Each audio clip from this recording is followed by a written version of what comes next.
हम विदेश नीति, मगर इनको चुप रहना पड़ेगा। बस चुप हो गए। जब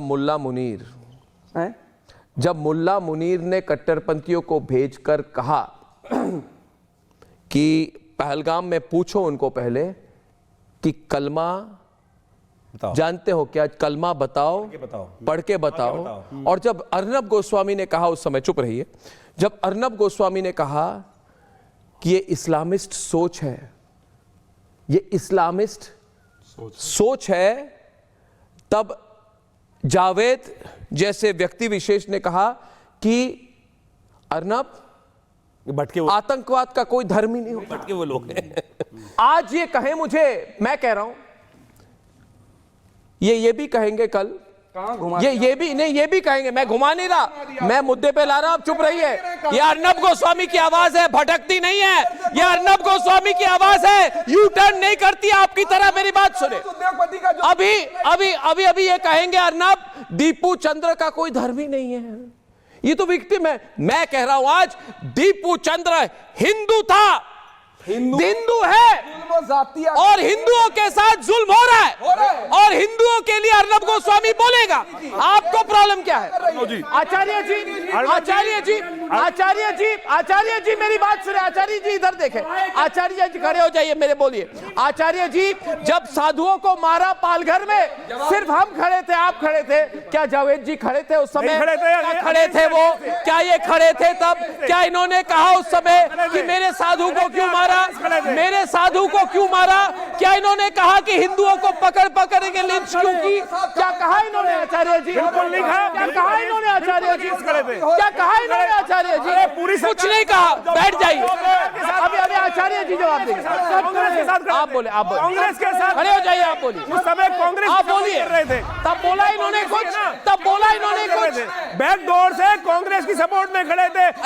आचार्य जी, आचार्य होना चाहिए, वो होना चाहिए। जज इनकी बात सुने, उसके बाद मैं आज जो बात बोलने, अभी उनकी बात सुने, उसके बाद आपको आज जो बात बोलने जा रहा हूं, ये बात हिंदुस्तान के हर व्यक्ति को समझ लेनी चाहिए। जो आज बांग्लादेश में हो रहा है वो एक टेलर है, वो एक टेलर है। पूरी फिल्म भारत में आने वाले 10 सालों के अंदर देखने को मिलेगी। ये 70 रूप से, ये आप क्यों एक, ये आप क्यों कह रहे हैं, ये आप क्यों कह रहे हैं, ये आप क्यों कह रहे हैं?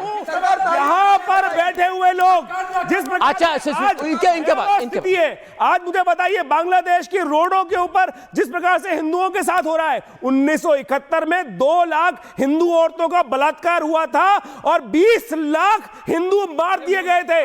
कांग्रेस को पता था, कांग्रेस उस समय मुसलमानों को अंदर ले आई, लेकिन कैमरा को देखिए, कैमरा को देखिए, बोले हिंदू, इधर देखिए, इधर आपकी पार्टी संघर्ष, इधर देखिए, आप डिस्टर्ब ना करें, आप रुक जाइए। 2 मिनट बाद, 2 मिनट बाद, हिंदुस्तान 2 मिनट बाद गली में आने वाले सालों में यही होने वाला है। ये चोलट जो टेलर दिखाई दे रहा है, और अगर ये लोग ताली, मैं कह रहा हूं आज एक बोल रहे बलक गलत हो रहा है, कल ये उसी पाले में जाके खड़े होंगे। मैं कह रहा हूं कल उसी जाके पाले में खड़े होंगे। फिलिस्तीन का बैग लेके लाने वाले लोग, अर्नब जी, अच्छा इधर कैमरे पे देखकर, फिलिस्तीन का बैग लटकाने वाले लोग आज हिंदुओं के लिए एक नारा तक नहीं लगा सकते। समझ में आनी चाहिए। आज फिलिस्तीन का बैग, फिलिस्तीन की सपोर्ट में बैग लगाने वाले लोग आज पूरे देश के अंदर आवश्यकता है। अरे आप लोग रुक जाइए, आप पहलगाम से लेकर आप रुक जाइए, आ रहा हूं आपके पास। को मारा जा रहा है, नहीं सपोर्ट करते आप, शरीयत की सपोर्ट करते हैं। शरीयत की सपोर्ट करने के लिए उसके बाद भी जब वक्फ बोर्ड का कानून संसद में आया, मार बंगाल के अंदर 500 हिंदुओं, अभी आप एक मिनट, अभी सिर्फ 2 लोग बोलेंगे, मैं जिनको इनवाइट करता हूं कृपा करके बैठ जाए। आचार्य जी कृपया बैठ जाए, फैज साहब आप खड़े हो जाइए, रिजवी जी खड़े हो जाइए, 2 मिनट, और 2 लोगों के बीच में डिबेट होगी। देखिए ऐसे चिल्ला के ज्यादा फायदा नहीं है, मगर मैं सबको 1-1 मिनट देने वाला हूं इस प्रोग्राम पर। प्रॉब्लम ये होती है इस देश में, कभी भी कोई हिंदू के लिए बोले तो सबको लगता है पता नहीं क्या हो गया। ये शांति दूत का चोला पहनकर बांग्लादेश की गड्डी पर बैठे तो ये बदमाश है यूनुस, लोकतंत्र की हत्या कर रहे हैं, अपने देश में हिंदुओं के साथ बर्बरता के रास्ते पर उनको धकेल दिया गया है। जिहादी नारे, नफरती भाषणों और आग के शोलों ने बांग्लादेश की सड़कों को खून से लाल कर दिया है, हिंदुओं के खून से लाल कर दिया है। और बांग्लादेश की आजादी का आइकॉन जो है शेख मुजीबुर रहमान, इनके घर को बुलडोजर से गिरा दिया गया है। और सच ये कह रहा हूं मैं आपको दोस्तों कि हिंसा की आड़ में हिंदुओं को टारगेट करना मुनीर और यूनुस का एजेंडा है। मैं चाहता हूं कि भारत के मुसलमान के मेरी बात सुने।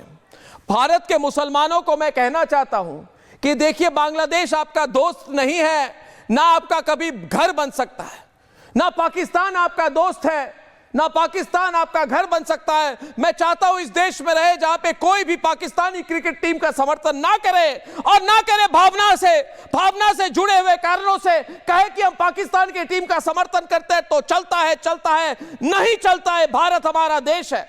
हिंसा की आड़ में हिंदुओं को टारगेट किया जा रहा है। अगर आज हम चुप रहे, रिजवी जी मेरी बात सुनिए, आज आप समझ जाए एक बात कि हिंदू चुप रहने वाले नहीं है। हिंदू, आप समझ जाए, हिंदू जागरूक हो चुके हैं और हिंदू एकजुट हो चुके हैं, और हिंदू एकजुट हो चुके हैं, जागरूक हो चुके हैं। और इसकी बात कोई हादी, कोई सरजील इमाम, कोई कुछ नहीं कर सकता। यह अलग देश है। हो सकता है कि मुनीर और यूनुस ये कर रहे हैं।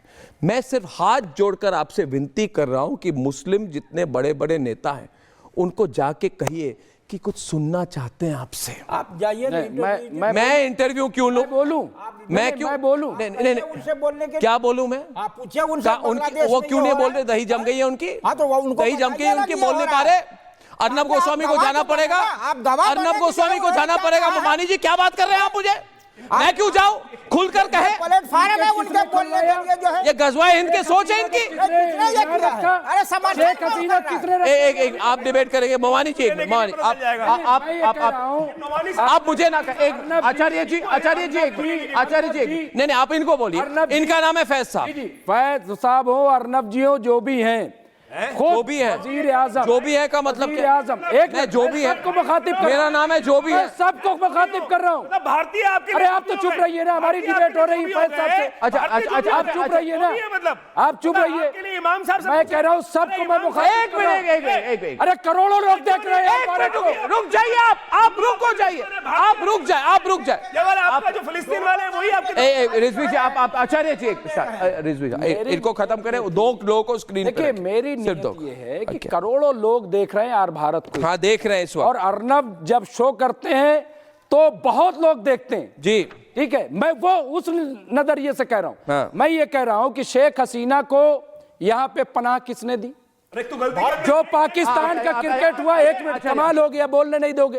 पाकिस्तान के साथ जो क्रिकेट हुआ, सिर्फ अर्नब गोस्वामी ने सवाल उठाया था कि क्रिकेट न हो, लेकिन सरकार मानी क्या? आचार्य जी, आपने, मैं आपके शो में था, आपने ये सवाल बार बार क्रिकेट वाला उठाया था, लेकिन क्या सरकार ने उस पर अमल किया? आज भी आप सवाल उठा रहे हैं। मैं कह रहा हूं, आपकी आवाज से आवाज मिला रहा हूं कि सरकार को चाहिए कि बड़ा एक्शन ले बांग्लादेश के खिलाफ। और मैं एक चीज और बता दूं, एक बार नहीं कई बार वजीर आजम नरेंद्र मोदी जी ने कहा इस बात को कि हमारा देश एक साथ खड़ा है। प्रधानमंत्री एक साथ खड़ा है। प्रधानमंत्री एक साथ खड़ा है। नहीं है, भारत है। प्रधानमंत्री बोलिए।